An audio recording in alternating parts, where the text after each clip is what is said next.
Hey, how's it going? Right, the things on the back here, turns out they're supercharger turbos, so Ed209's a petrol engine, which kind of says a lot really.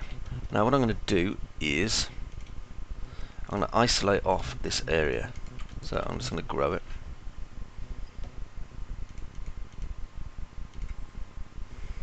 A bit more. Because I want to build inside it, and if I'm going to do that, I really need to be able to work with the entire shape.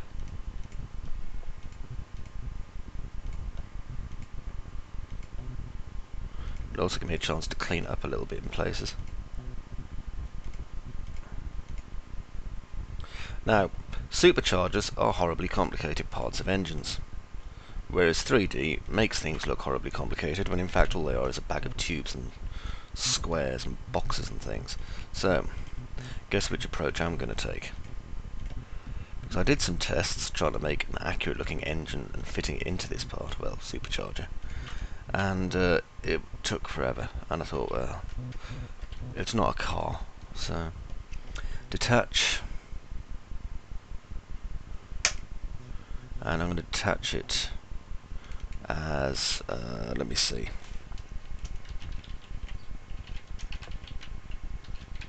side compartment 01. Right, this means that I can now hide this part, and I can do a little bit of optimization on this. Yeah, you can go away as well, go on. Right, so have a look at this, and I think I'm going to get rid of some of these polygons that are making my model look all messy and awful. So if I keep these outside ones in place, I mean, look at that at the top here, all sorts of things going wrong with our model, mainly because Turbo Smooth, whilst useful, is not necessarily the most awesome tool in the world at preserving your model. Okay, I'm going to do a cut in a moment or two before I do that.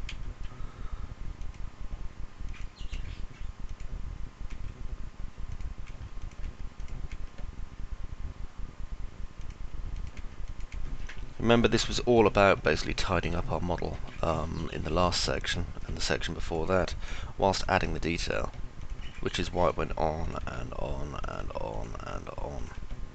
So, same stuff this time really. And it gives us a chance to lose a lot of these polygons that we've got, that we're thinking to ourselves, well, we've got so many of those. Do we really need that many? And because Max has been having a habit of crashing lately, probably because I've been making it do things it doesn't like, I'm going to be doing a little bit of deletion too. I mean a little bit of saving, well, quite a lot of saving actually.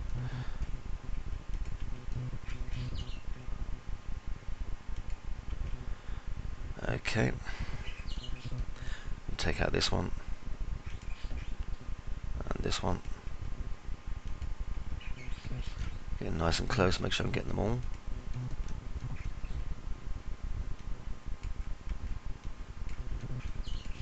I'm not just deleting the bounding box, because that's silly.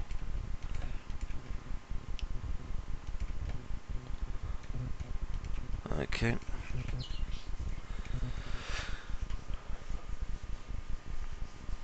Right.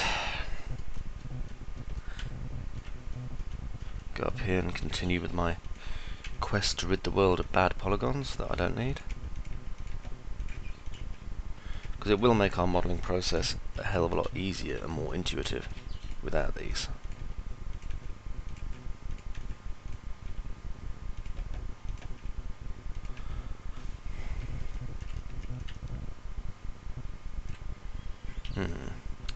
Probably going to delete these as well.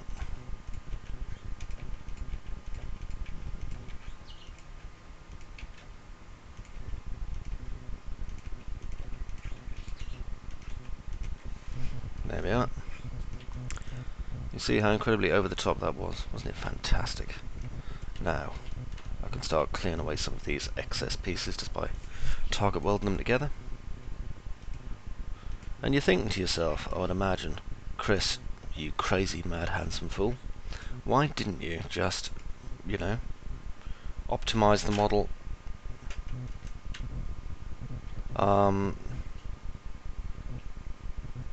manually rather than doing it this way? And I say to you, good question. No, I optimised the model the way I did because a lot of parts on it did need smoothing out. It's just, unfortunately, the control we get over this is pretty lax, to be honest. Which is a damn shame. I mean, a lot of the smoothing systems in Max are better than they used to be, but they're still pretty poor in a lot of places. Even though I'm sure I ain't gonna make no friends at Autodesk for saying that. Okay, let's go to Target World and start bolting these together.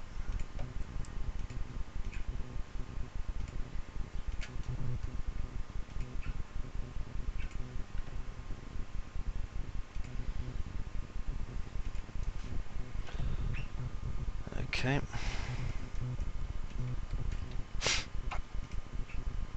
We can use a lot of the vertexes just by literally just bolting this lot here all together, like this.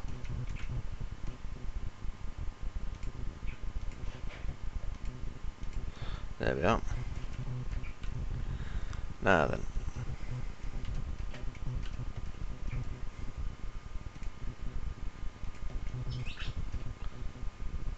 Just straighten this piece up by doing that. You see, I want to keep these outside verts the same as they were when they were broken off. That way I can weld it back together again without too much of an issue. Right, now I can bridge these pieces.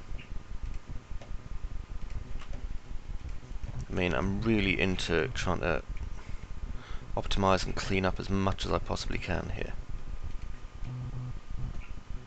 I mean, we haven't even started building the charger yet, but it's just tubes. I said that before. Well, cylinders. Okay, and bridge there. Sometimes we'll get a bit of a Rubik's Cube like connect that we have to do. So I'm going to keep an eye out and see how many of those we get.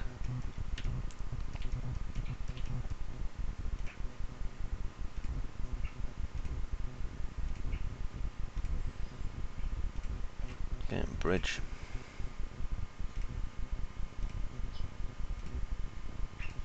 And if we compare this to our model before we did all this, you'll see there is a big difference, obviously. And it makes our model a lot easier to look at and a lot easier to add detail to. Right, now these ones, I'm basically going to make a big single area just here by welding everything together. Remember, at the minute, it's just a high polygon model and nothing else. There we go. That's if you're freaking out and thinking to yourself, how is this ever going to work in a game? Oh no! It will. It will. Okay, now I need to make a segment over here for the wall to extrude in, I mean.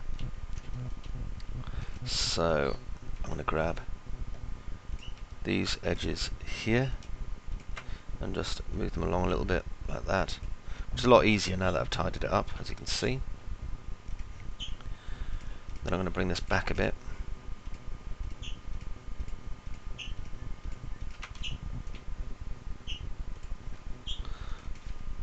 Just give an extrude of 0 and just drag it straight back along the Y. There we are. And I'm going to flatten it a bit, just make sure it is flat. There we are. Okay, so next piece I'm going to do then, I'm going to record, well, I'm going to model and record building our faux charger. Now we've got two halves here. Okay, one's on the left, one's on the right, and I'm going to put in a box for me to start building from using AutoGrid.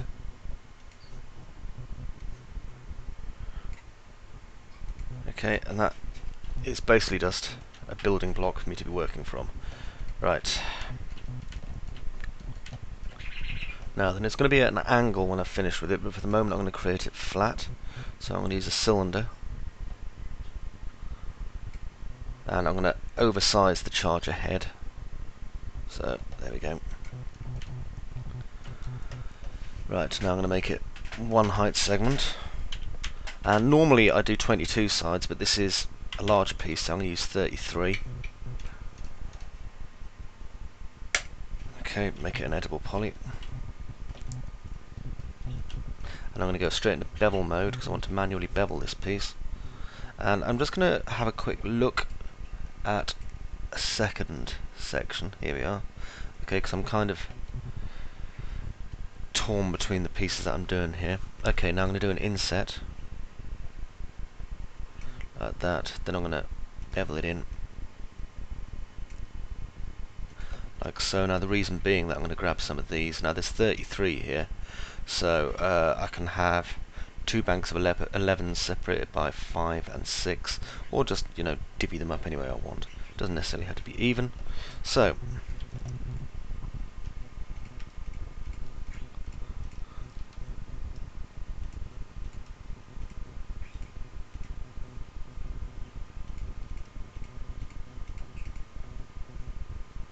that looks okay.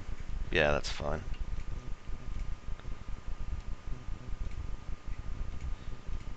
There we go. Just divvy it up that way. Depends on how many polygons you've got, really. Okay, and I'm going to extrude this. And then I'm going to run a minor bevel on it. There we go. Now, select this inside piece. And I'm going to use the bevel tool, even though I'm technically just doing extrudes. All it means is I'm not insetting it when I do the extrude. When I do that.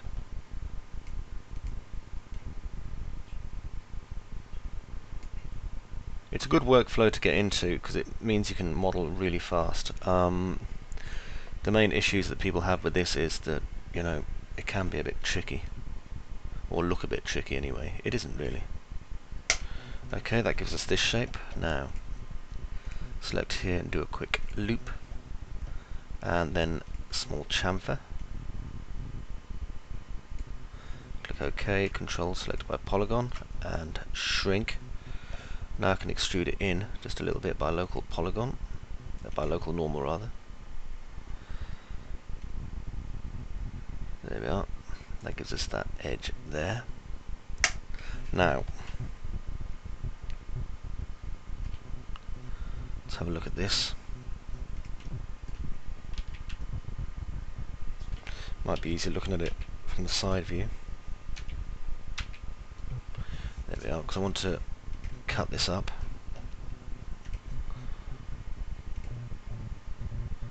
Now then, it's going to go exactly to this half point here. And then, same again here to there.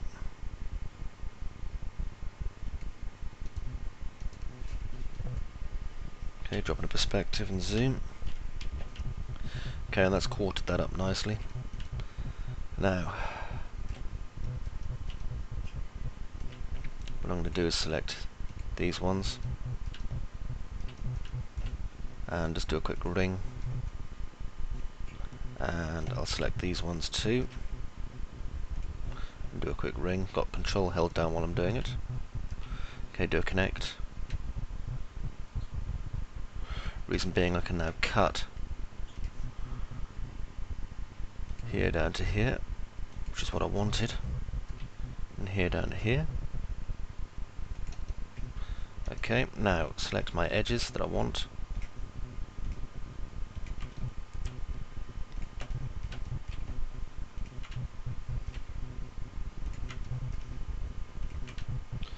Okay, and what I'm going to do here is I'm going to do a chamfer again, not too wide.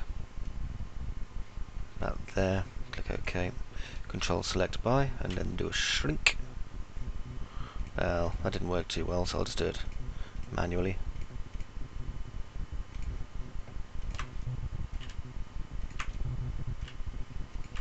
There we are.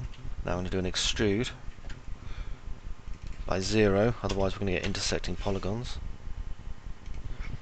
And now I'm going to scale it on all axes simultaneously, and that'll just pull it in like that. And then I can use the top ones here, here, here, and here. Okay, and move this in. There we are. Now for these ones, you can use a bevel. Just give it a little inset there. It's a bit too small, larger bevel rather, so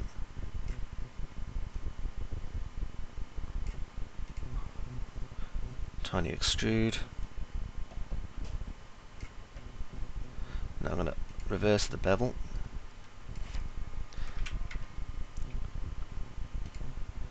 Extrude it again just a little bit, and then do that bevel one last time. Okay, and that gives us that piece. Okay, it's a nice shape as well. Now over here, what I'm going to do is run a ring, sorry, and then a connect. And let me see, I'm going to connect it about 8 times. Now I can chamfer my connect, or I can extrude it. I think I'll extrude it. Don't want to extrude it too high. There we go, like that. Now with that, I can chamfer them. Apply, and then manually reduce that. Okay, and that gives us that shape there, which as you see is a lot more pleasing as a shape. Right. Now let's bring these two pieces here and here just out of this piece so that we can work on them a bit more. And what I'm going to do, first of all, is press F4, not F3, because that would be silly. Convert to editable poly. Do a connect. Pull that over to about there.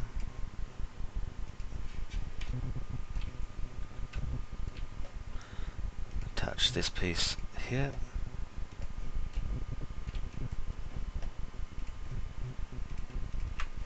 Delete, delete, delete, delete.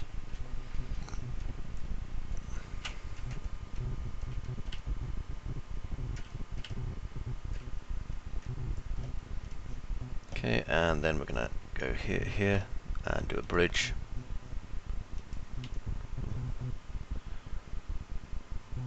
Now we're going to wonder why that bridge ain't working. Oh, you silly thing, why aren't you bridging?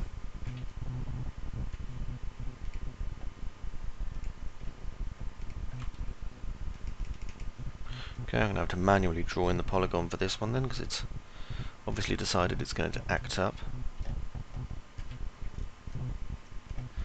So remember, if we do it inverse when we create a polygon, then the normal will be facing away from us.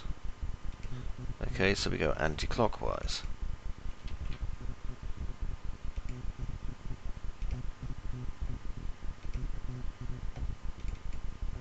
There we go. Now we should be able to cap. There we are. Not sure why it was messing me around so much before. Maybe it just doesn't like me. Okay, now I'm going to tilt this at not too strong an angle. Sure, angle snaps on, maybe about 15 degrees. Should be enough.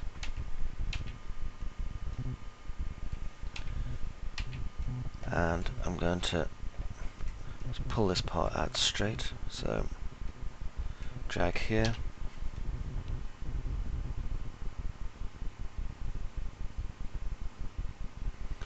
Probably to about there, like that.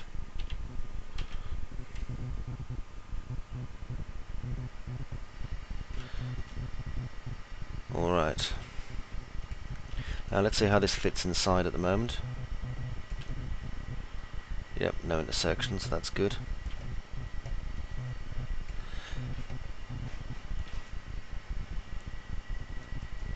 Right, what I'm going to do here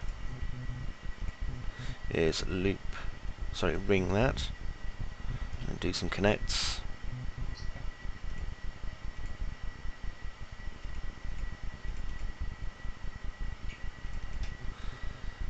like so.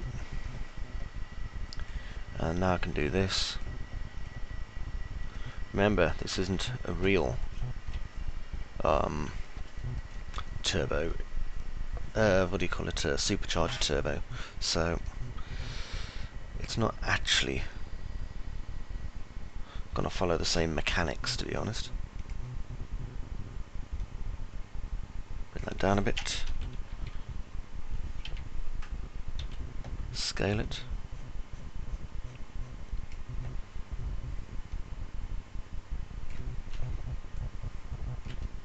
Okay, and I'm going to chamfer these, so I'll just do a bevel on them all. Actually no, I'll control select by edge, just chamfer them that way.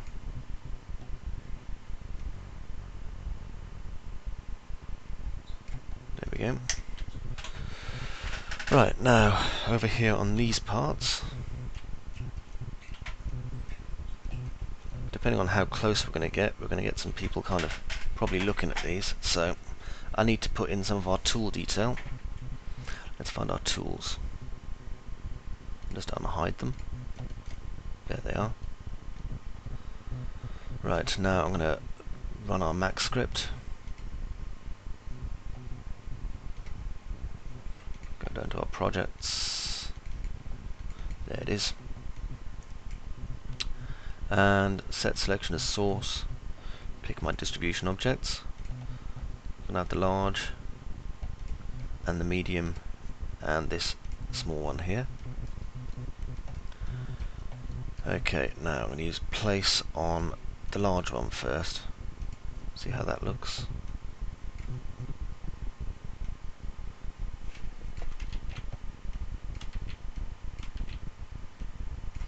Okay, then I'm going to use these smaller ones.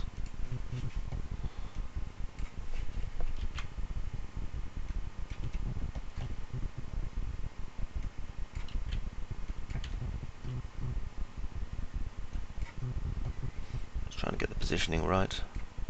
Never easy. Probably easier if I wasn't using this really old, dilapidated Microsoft pointing device, but I've been using it for 7 years, and you know how you become attached to like old hardware sometimes. Okay, let's use this middle one.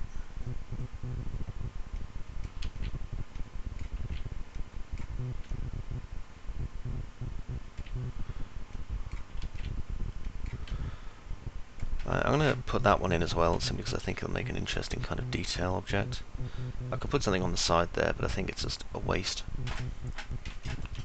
And I'm going to chamfer this before I put it in as well. Okay, now I'm going to hide my tools. So let's hide the tools. That just leaves us these bits. Right. Now we can attach all our tools. And now it's a case of kind of bolting them in.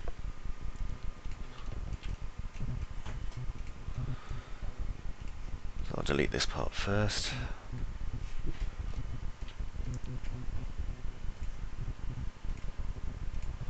Use our bridge tool.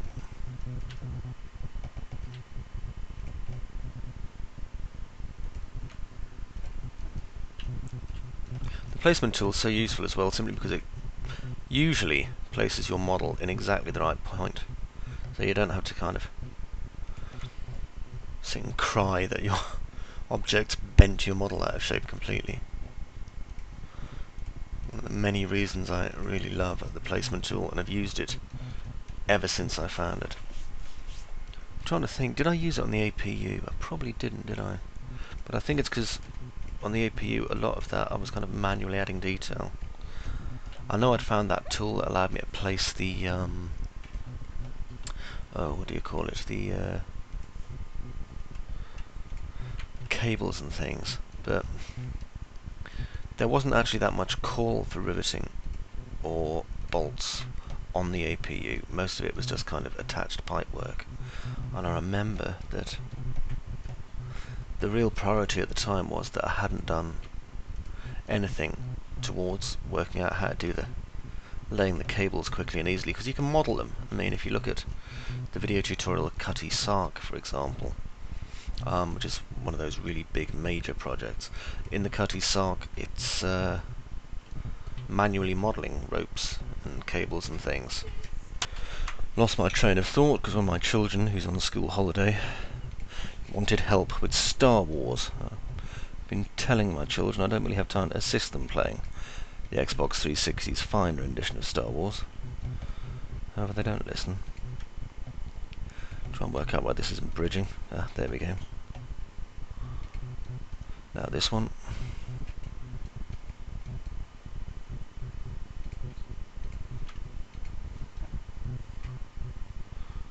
Rendition or version?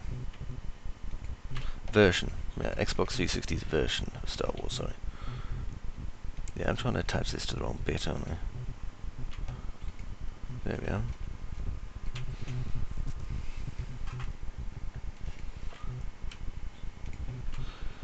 There we go.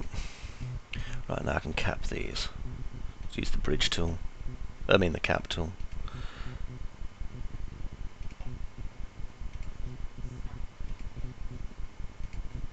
And here. There we go. Alright. Now I'm going to mirror this using symmetry. So if I use symmetry, it doesn't tend to screw it up quite so much. Right, I'll just get my gizmo, pull it over to here and use flip.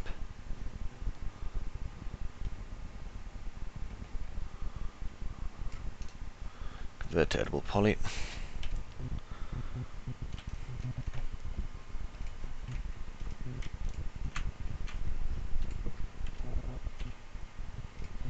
Okay, now I'll use a small inset. Smaller than that. Way smaller than that. And a bridge.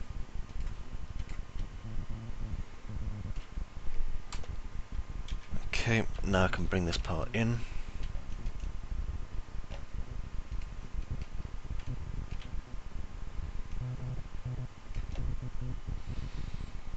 Okay, now we've got some slight issues here in that it's a little bit too long on one side, but it fits exactly on the other side. So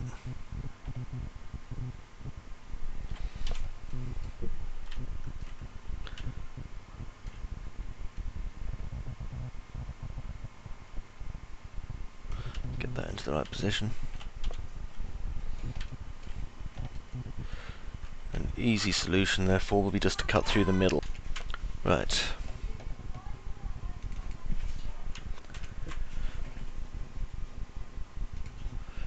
Go through here and just do a ring and a connect. Just want one connect this time. And I should be able to just trim off this end now.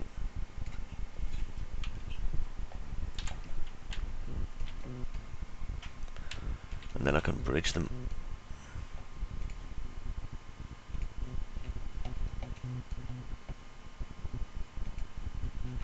There to there. Bridge.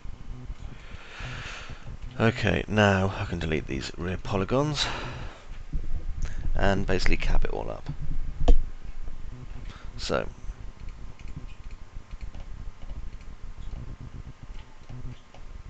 quick attach.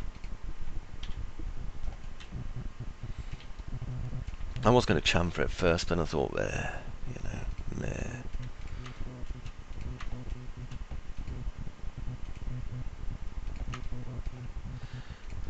I'll do it later.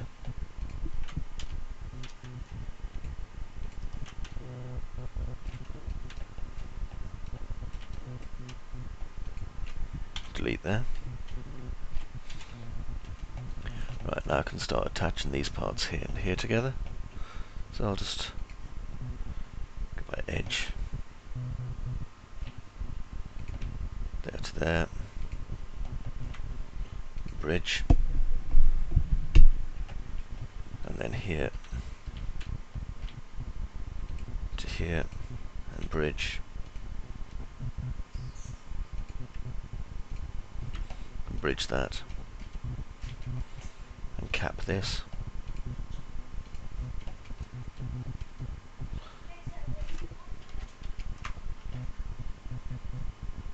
And then I should be able to cap this part. There we go. Okay, so the main piece that's left to do on this rear part now is there's a implied venting at the back. So I'm just going to thin this a little bit more. Bring it in a bit. There we go. Not too much. What's that?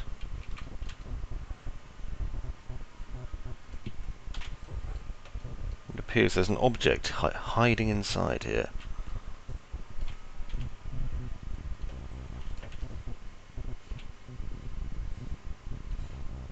Nope, it's just the other polygons. I'm just being daft. Just where it intersects there, you see.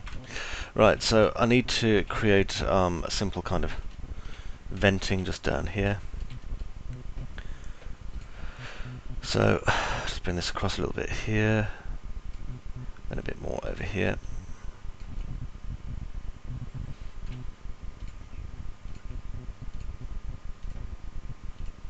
Okay, now I can do a connect. 3, 5, 7 should be okay. The reason it's an odd number is so that I can do this basically, like that. Okay, and I'm going to do a small bevel, just a negative height. Then I'm going to do a small extrude. Then I'm going to do a small bevel. Then I'm going to do a positive extrude. Then I'm going to do a positive bevel.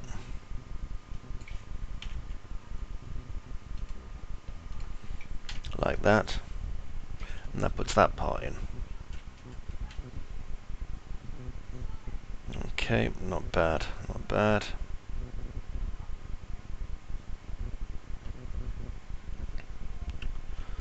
Just have a look at this section here. It's all one piece now, of course. But I would like, if I look at it, let's have a look.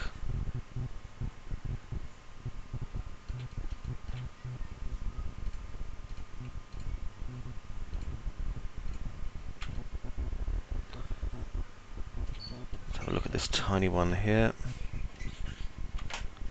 Delete.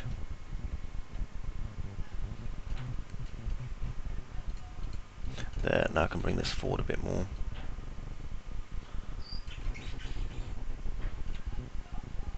Like that.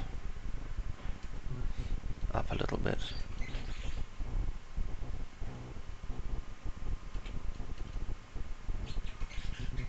And a little bit this way. Okay, now bring it back. Wrong one. Just going to bring this shape here back.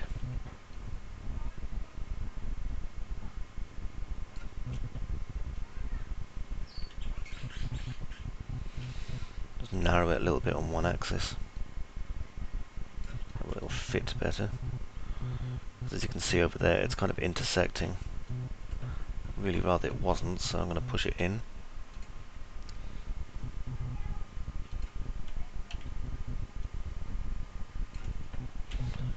There we are.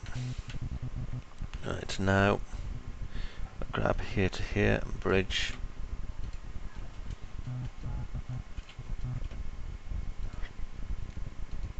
And bridge there as well. Cap. And cap. Okay, now unhide all, not layers though.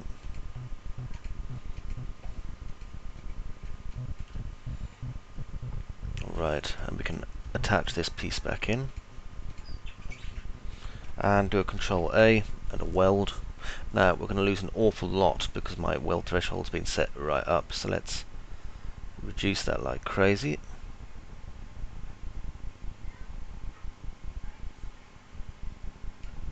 There we go. It'll only delete verts that are literally on top of each other. We still lose about 1,000. There you go. You can see what a difference that's made now. And what I'm going to do is go into the top viewport.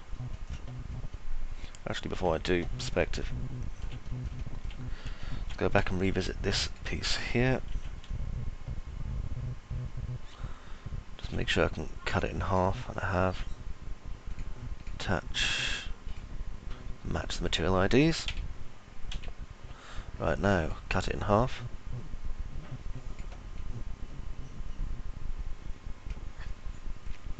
There we are. And I can apply symmetry to it.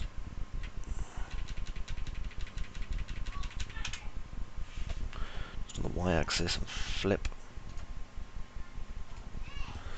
There we go. Zoom out. And I think you'll agree it's looking a lot more Ed 209 than it did before. Yeah, I'm happy with that. Now I'm going to apply a smooth to it. Just to unify the smooth. There we go.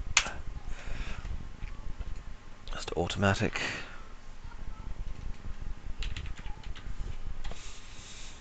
A 22.5 should do it.